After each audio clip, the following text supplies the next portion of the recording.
ప్రభువా ప్రార్థన నేర్పయ్యా, ప్రార్థించకుండా నేనుండలేనయ్యా.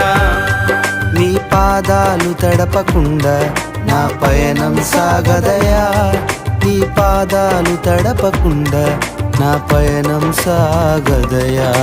ప్రార్థన వలనే పయనము, ప్రార్థనే ప్రకారము, ప్రార్థనే ప్రాధాన్యము, ప్రార్థన లేనిదే పరాజయం.